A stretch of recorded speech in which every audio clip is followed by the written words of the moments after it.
Mes amis, il y a 6 mois, à Rosny-sous-Bois, nous étions 2000. Aujourd'hui, nous sommes 4000 à Nogent pour accompagner Valérie Pécresse vers la victoire à l'élection régionale. Je crois être le premier à l'avoir publiquement soutenue.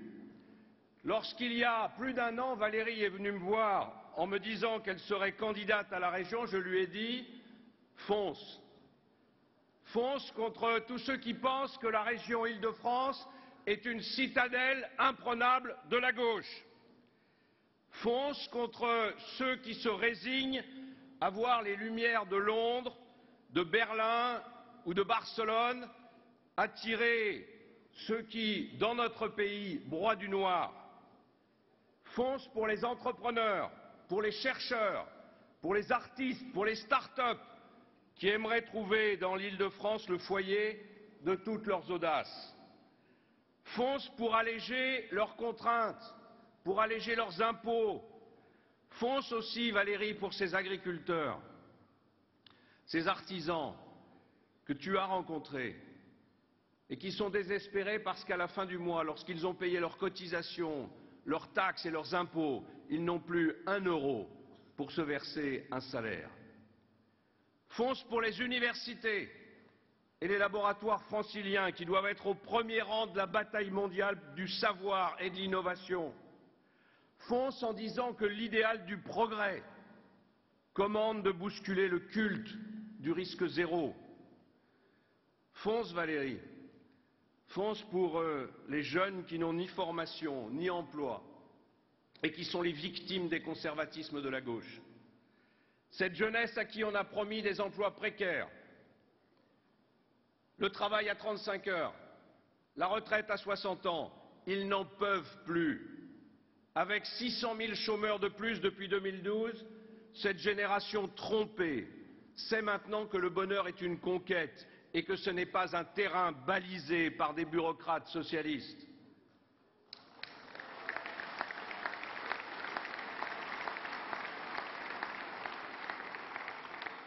Fonce, Valérie, pour ceux qui ont le regard si triste dans le RER de 18 heures, parce que les transports marchent mal, parce que leur feuille d'impôt a bondi en 3 ans, parce que leur enfant décroche, faute d'avoir trouvé sa voie dans l'apprentissage.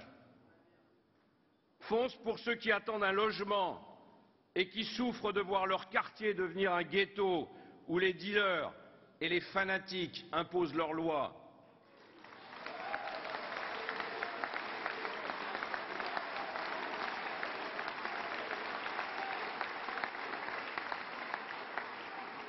Fonce, Valérie, contre tous ceux qui confondent la liberté et la permissivité, l'égalité et l'égalitarisme, le progrès et l'air du temps, la fraternité et l'assistanat.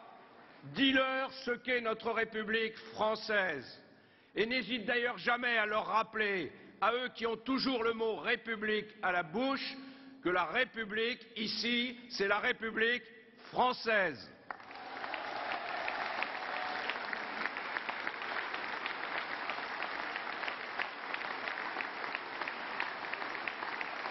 Et fonce,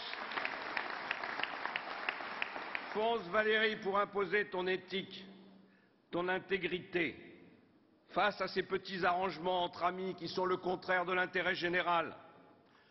Fonce aussi contre la firme Le Pen, contre leurs mensonges, contre ces frontières qu'ils veulent ériger autour de la région capitale, elle qui, au contraire, doit rayonner sur l'Europe et sur le monde.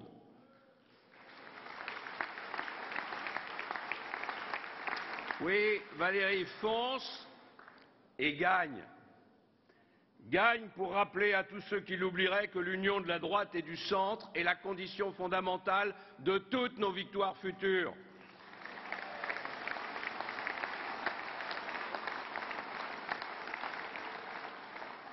Gagne pour donner aux Franciliens les chances que le gouvernement socialiste leur refuse. Gagne pour donner aux Parisiens la région unie qu'ils méritent.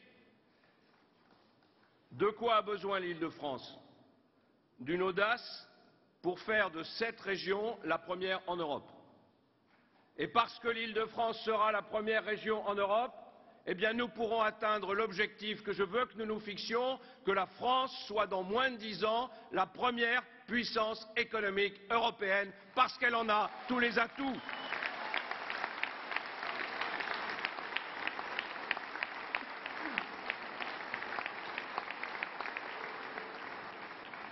L'Île-de-France a besoin d'une nouvelle gouvernance pour dépoussiérer les habitudes. L'Île-de-France a besoin d'une personnalité qui incarne cette région. Eh bien tout cela, Valérie, je le vois dans ton projet. Je le vois dans tes yeux. Et je le vois dans tes rêves qui te poussent à réclamer pour les Franciliens le meilleur de ce que la France peut faire. Je connais ton énergie sans faille. Je t'ai vu en mission lorsque tu étais membre de mon gouvernement, toujours batailleuse face au conservatisme, mais toujours capable d'unir les bonnes volontés. Valérie Pécresse a porté une réforme fondamentale, historique. Elle a permis de faire sauter un tabou qui verrouillait depuis des décennies et des décennies l'intelligence française. Elle a réformé l'université.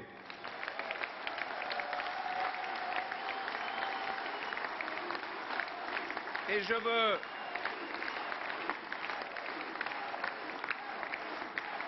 veux dire à ce propos combien il est scandaleux de voir dans un silence complice les socialistes démonter morceau après morceau cette réforme en retirant à l'université française l'autonomie dont elle a besoin pour rayonner sur le monde, en faisant payer par les universités qui ont réussi les budgets déficitaires de celles qui n'ont pas réussi. C'est le socialisme, c'est la négation de la compétition, c'est la négation de l'excellence.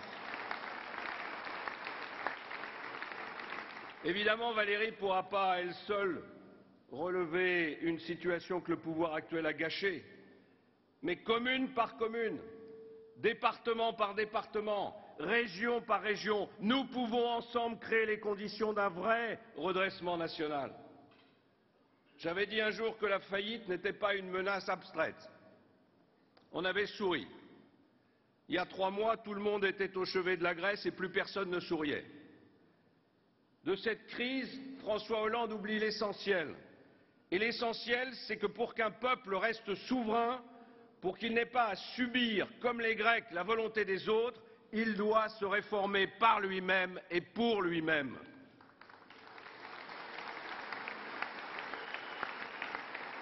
La souveraineté ne rime pas avec la lâcheté. Tout gouvernement qui se ment à lui-même est un jour rattrapé par les réalités. Tout État qui se laisse aller prend le risque d'être un jour dominé.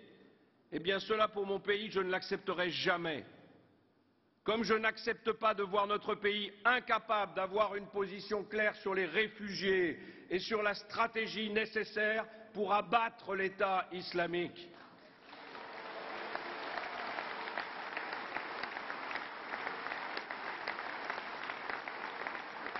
Il y a tout juste un an, j'étais avec Valérie dans les camps de réfugiés en Irak, au Liban. Et en entrant, nous avions alerté le gouvernement sur le drame humanitaire qui était en train de se produire et qui ne pouvait que pousser ces exilés vers la route de l'Europe. Que de temps perdu pour agir. Que de temps perdu par ce gouvernement pour comprendre qu'il faut bâtir une vraie coalition internationale avec l'appui de la Russie et de l'Iran pour chasser les fanatiques et trouver enfin une situation politique à la crise syrienne. Mes amis, dans cette campagne, les enjeux régionaux et nationaux vont se mêler. Et comment pourrait-il en être autrement? Le pays a mal, le pays souffre, et on voudrait qu'il ne dise pas ce qu'il a sur le cœur. Alors pour ceux qui hésiteraient encore, voilà 3 bonnes raisons de sanctionner le pouvoir. La première, il s'agit de dire au président de la République, Monsieur Hollande, nous allons vous sanctionner parce que vous n'avez cessé de mentir aux Français.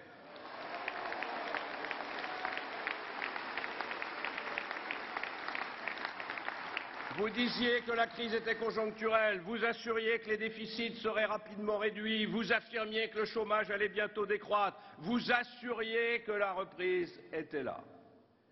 Alors l'erreur est humaine, mais la répétition devient un mode de gouvernement que les Français n'acceptent plus. Le second message, il sera pour votre bilan. 6,5 millions de demandeurs d'emploi.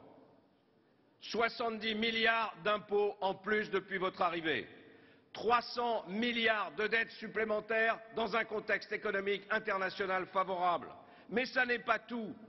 Votre bilan, c'est aussi la crise identitaire qui amène beaucoup de Français à douter de leur pays. Et c'est, parce que c'est le résultat de votre politique, la montée en flèche de l'extrême droite.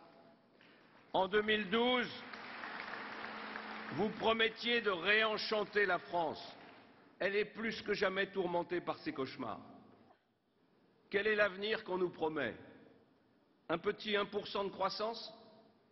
Un jeune sur 5 au chômage? Une dette à presque 100% du produit intérieur brut? C'est l'année 2016 qui se profile. L'avenir est sombre, mais les socialistes voudraient que ces régionales soient locales et parsemées de roses. Désolé, mais les Français ont avalé assez d'épines. Troisième message enfin, il est pour l'avenir. 18 mois nous séparent de l'élection présidentielle. 18 mois encore et aucune réforme d'envergure n'est à l'agenda alors que l'urgence est partout.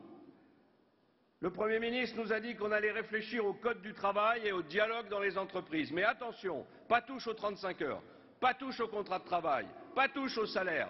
Bref, on va autoriser les entrepreneurs et les salariés à discuter des pauses casse-croûte et de la taille des escaliers.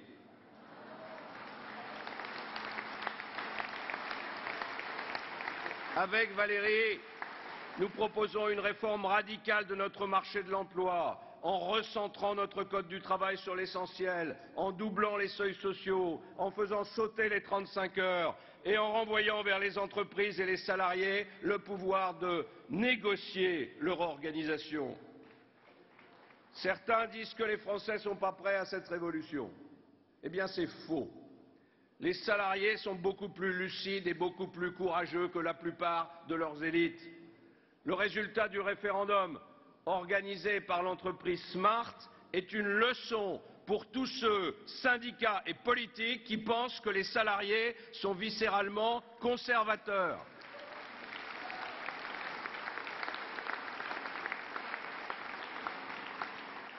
Quant à Emmanuel Macron, l'homme qui parle mais qui n'agit jamais, il suggère de réfléchir sur le statut de la fonction publique. Ras-le-bol, lui dit Martine Aubry. Et pourtant, la France, avec ses 5 millions de fonctionnaires et ses déficits en cascade, pourrait utilement resserrer ses effectifs pour investir dans un État fort, avec des agents motivés, à 39 heures et mieux payés. L'urgence est là. L'urgence est là, partout. Mais François Hollande attend. Il attend que la conjoncture veuille bien nous porter. On est en cale sèche et le capitaine de pédalo attend que la mer veuille bien remonter. Ce pouvoir est déconnecté. Et la meilleure façon d'exiger un peu d'action, un soupçon d'audace, eh bien, c'est de sanctionner par les urnes ceux qui font du surplace. Mes amis, comme chacun d'entre vous, j'aime mon pays de toutes mes fibres. Et je me bats pour lui comme on se bat pour sa famille. Comme vous, je veux l'aider à retrouver sa prospérité. Je voudrais que pour chaque individu, le dépassement de soi puisse être possible. J'aimerais que le goût de la liberté soit plus fort que la peur de l'échec. Je souhaiterais que vous soyez toujours fiers d'être Français.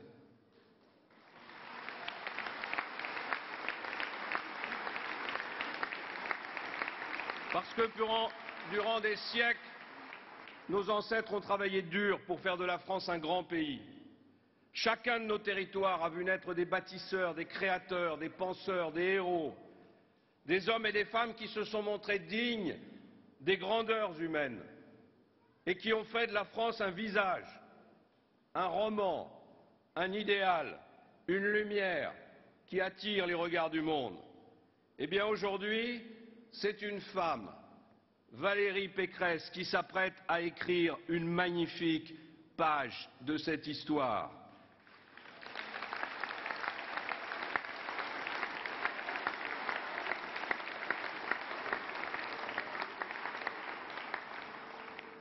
J'aime Valérie. Vous aimez Valérie. Les Franciliens vont adorer Valérie Pécresse parce qu'elle va gagner la bataille de la région Île-de-France.